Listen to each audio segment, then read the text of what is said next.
what's up? Je suis l'homme masqué, vous regardez Spotted, bienvenue dans ce putain de 24e épisode. Et aujourd'hui, notre mission, si nous l'acceptons, c'est de s'attaquer à eux.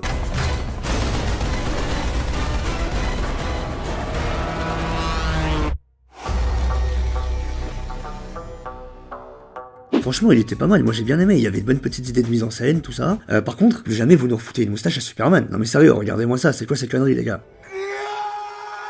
Ouais, je sais mon petit Clark, ça m'a fait le même effet moi aussi. Allez, générique.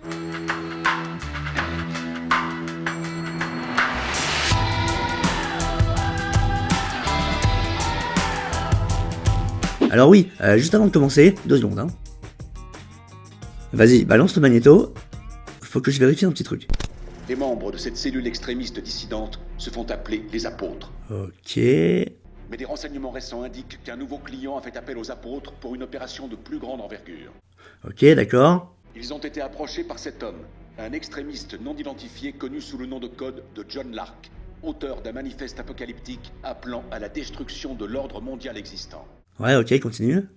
Parallèlement, les apôtres ont été en contact avec des membres de la pègre d'Europe de l'Est qui sont en possession de 3 sphères de plutonium dérobées sur une base de missiles dans l'Est de la Russie. Entre les mains de John Lark et des apôtres, ces armes feraient peser une menace sans précédent sur des millions d'êtres humains. Ouais, ok, d'accord. Moi, je me sais plonger Hunt, et vous me donniez le plutonium. On perd du temps. Ce sont les ordres. Rien de personnel. Je vous gâche votre journée, j'en ai peur. Ok, ça ok, ça ok, ça ok, ça ok. Ouais, c'est bien ce que je pensais. On a toute la panoplie du scénario cliché.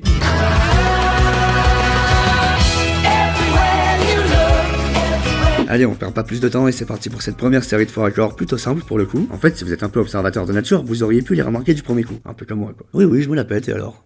D'abord pendant cette course-poursuite, on y reviendra d'ailleurs après parce qu'il y a beaucoup de choses à dire dans cette séquence, mais pour le moment, regardez bien le camion. À ce moment-là, il va éjecter les soldats qu'il y avait à l'intérieur et se mettre à fuir. Et donc du coup, là, les portes arrière elles sont grandes ouvertes maintenant et le reste de la course-poursuite devrait se faire comme ça. Mais non, parce que juste après, les portes sont de nouveau bien fermées pour tout le reste de la course. Bah ouais, mais c'est sûrement parce que c'est dangereux de rouler les portes ouvertes aussi, faut le comprendre le pauvre. Il a sûrement dû prendre le temps d'aller refermer les portes, c'est normal, c'est pas du tout un faux raccord en fait, putain, je suis con. Puis, un autre faux raccord pas très raccord, c'est à ce moment-là quand Walker va donner ce téléphone, qu'ils ont pris à un mec qu'ils ont tabassé dans les shots un peu avant. Ce mec-là, sauf que là, je suis désolé, mais le téléphone dans cette scène-là, il était bien défoncé quand même, donc ça peut pas être celui-ci. Ah mais non, c'est vrai, il a trouvé un petit créneau pendant la course-poursuite, sûrement pour aller faire un tour à l'Apple Store, pour pouvoir réparer l'écran. Bah oui, putain, mais c'est pas du tout un faux raccord en fait. Oh là là. Ensuite, un autre faux raccord comme je les aime, regardez bien ce plan-là, parce que c'est un plan inversé, et ça se remarque assez facilement vu que Police est écrit à l'envers justement. Et enfin, il y a cette incohérence-là, avec un peu d'observation et de logique, ça devient assez flagrant.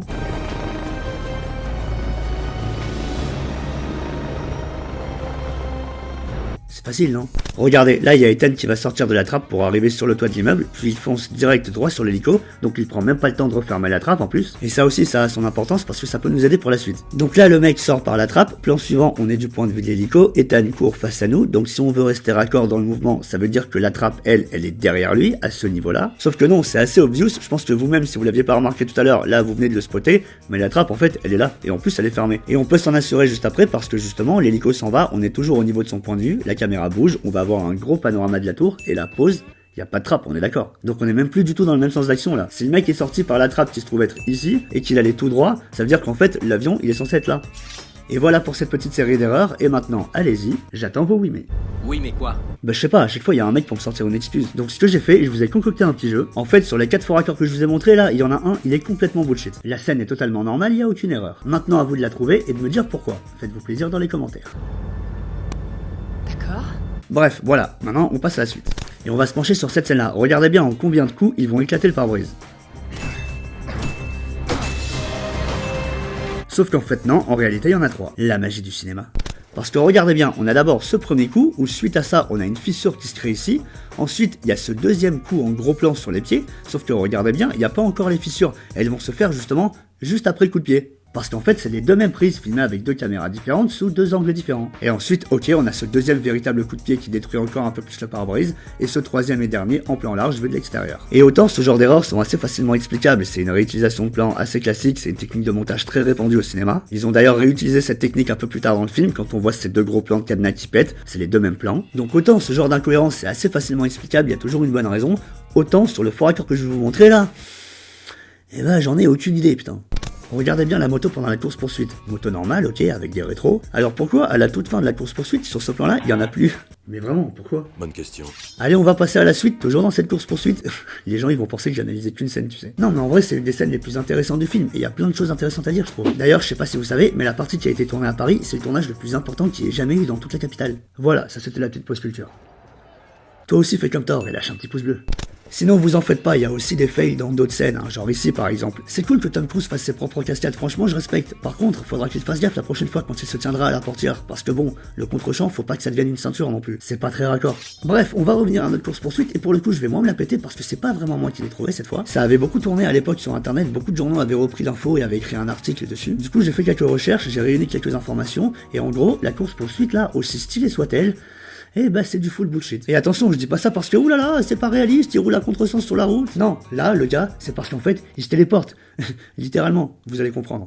Bon, on va faire simple parce que c'est assez compliqué et ça prendrait trop de temps de tout bien expliquer, donc on va se pencher sur 3 incohérences majeures plutôt simples. D'abord, ici, lorsque Tom Cruise arrive au niveau de l'Arc de Triomphe, il va commencer par en faire pratiquement tout le tour du rond-point avant de sortir à cette sortie-là, qui, d'après la géographie de Paris, est la rue Hoche. Puis on le retrouve sur ce plan-là, sauf qu'en fait, sur ce plan-là, c'est pas du tout la rue Hoche, c'est la rue de Téhéran qui se trouve à 1,5 km plus loin. Et là, du coup, l'Arc de Triomphe que vous voyez derrière n'est pas du tout censé être là, il a été rajouté en post-prod, et la vraie image de la rue de Téhéran, c'est plutôt celle-là. Et oui, tout de suite, c'est moins sexy. On continue, là le mec, il est donc rue de Téhéran, il va tourner ici sur ce qui semble quand même à vue d'œil être un assez grand boulevard, ou en tout cas une assez grande route, sauf que là, le mec, plan suivant, il est déjà au bout de la rue. Il est vachement rapide quand même. Tout simplement parce qu'en fait, ce plan-là, c'est plus du tout la rue dans laquelle il a tourné juste avant, en fait, là ici, on est 3 km plus loin sur l'avenue de Saxe. Du coup, on reprend, là, il est rue de Saxe, il se fait tanker par la voiture, il va lâcher sa moto pour s'enfuir et passer par ce trou-là, pour atterrir sous le canal de Saint-Martin. Et non, parce qu'en fait, dans la vraie vie véritable, le canal Saint-Martin, il est pas du tout avenue de Saxe dans le 7ème, il est à l'autre bout de Paris, dans le 11ème. J'ai réussi à trouver un plan des vrais déplacements de Tom Cruise pendant la course-poursuite, et en gros, ça donne ça.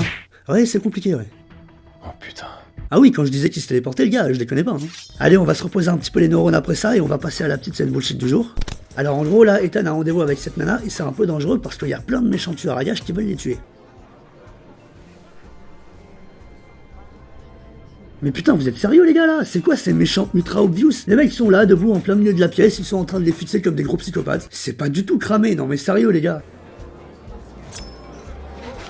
Et puis c'est quoi ça? Cette vieille attaque frontale pas du tout discrète, non mais sans déconner, t'es un professionnel ou pas? Attends au moins qu'il soit de dos, je sais pas. Bon sang, c'est dingue. Et voilà les amis, j'espère vraiment que cet épisode vous aura plu. Si c'est le cas, tu sais ce qu'il te reste à faire, le petit abonnement, le pouce bleu, le partage, il y a que ça pour aider. Moi je vous dis à très vite et surtout n'oubliez pas... Plus grande est la souffrance. Plus grande est la paix.